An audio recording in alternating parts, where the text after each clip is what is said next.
Hello. you guys. Oh, I know all you. Love your hair. Love the hair. Oh, thank you so much. Is that for Comic-Con or is that just... Hey! Hi. How are you? Yeah, I did it for Comic-Con, but it's going to last a lot longer. I was like, I'm committed. I'm committed to the blue. So, The blue is a good look. Holly It Black, is. my Yes. best friend. All She- blue. All blue, right? And so for like years I've been jealous, and so I was finally one for the streaks, and she was like, "You're biting off my look." Streaks. Well, hey, what is she talking Just about? blue, You guys the whole wore the shade. same dress and everything Oh, that on was tour. adorable. That was adorable. I've retweeted that like 4 times. I'm just like, look, they're so cute. I was so happy, but I got, she wouldn't do it like the second year. She's like, "I'm not buying another 16 dresses." And I was like, "Come on." Hey. So, sorry. I'm excited to be here because, as you know, like I'm an avid fan of the show, well, of the books. And so my question is that being that there is such a rabid fan base and everybody is so passionate about the books and what they expect out of the show, how hard is that to transition from the books to the show? And is there an added pressure with the fan base? Is there an added pressure on you with the fan base? I mean, I take it tremendously seriously. I'm a huge fan of the books as well. I want to do right by Cassie. It's very clear the passion of the fan base, and you want to get it right. And I remember being charged with the responsibility of Charlie's Angels, and there was definitely a good version of that and a bad version of that. I think I surrounded myself with really smart, talented people, and we got it more right than wrong, and I think people were happy with that. And then I had to try to shoulder the responsibility of Terminator. That was really, really tough, following in the footsteps of James Cameron. I tried to deliver Christian Bale and do the best I could and add elegance and class. I think we did a few things right, but definitely missed on a few levels. And it didn't age as well as I wanted it to. So here I am at the footsteps of what Cassie has put forward, and I simply can't express the degree to which I take it seriously, and I want to get it right in capturing the essence of what she put forward and express it in this new medium. And I try to use, sort of a Game of Thrones, Song of Fire and Ice as my North Star, where the television expression of and the literary expression of are both excellent, and one hand complements the other, and it's very, very tricky to do, and we should be so lucky, but I can say with my heart full that I'm very, very respectful of it, and I hope we got it right.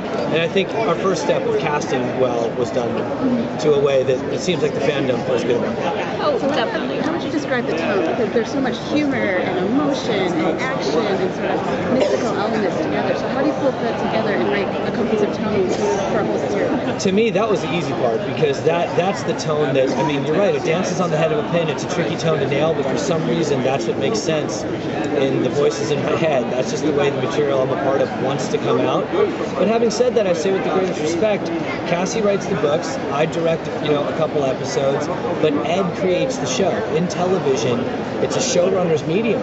And, that's why, if you like Newsroom, that's Aaron Sorkin. You're locking into Aaron Sorkin, and if you don't like it, well, then kick Aaron Sorkin right in the shins.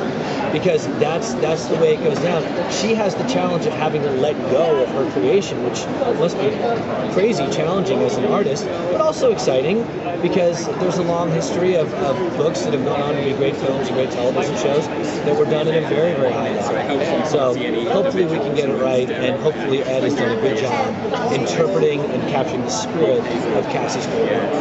We're all in it together. We're all over there, on the Twitter feeds talking to each other about, I love this, I don't like that, why isn't the magic more blue, what the hell is Isabel doing in that wig, just stuff like that, and you get some right and you get some wrong, but I think an absolute retelling of what you put forward, I think that would be slighting the audience as well. You owe a little bit of imagination. After the Oh no, I was just going to say either you're, also I think, speaking up to the voices in your head, I think you're either drawn to the idea of a, dark supernatural world that has a edge of humor that's very significant to storytelling, or you're not. If you are bothered by the fact that it's serious but also funny, then I don't think it's material that calls to you.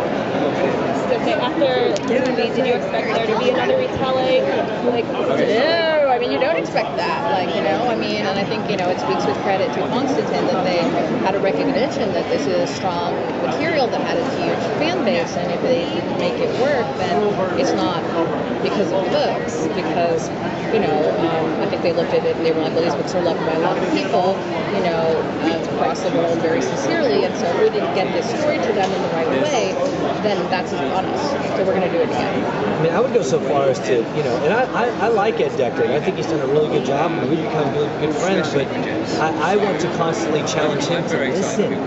I mean, I want him to listen to you guys, listen to the fandom, not get caught in a K-hole, and be sensitive to, you know, and he's got some tricks up his sleeve regarding church and what have you and stuff like that. I'm interested now. I'm me like, too. And then at the end, it turns out that Jace is the cat. Yeah. But, you know, it all comes from a place of definitely wanting to get it right. And I just have one question for you. Creatively, I know you mentioned that you had to like sort of relinquish control, but was there one thing you were really adamant about? You were like, I'm gonna sign this over. I actually was really adamant about.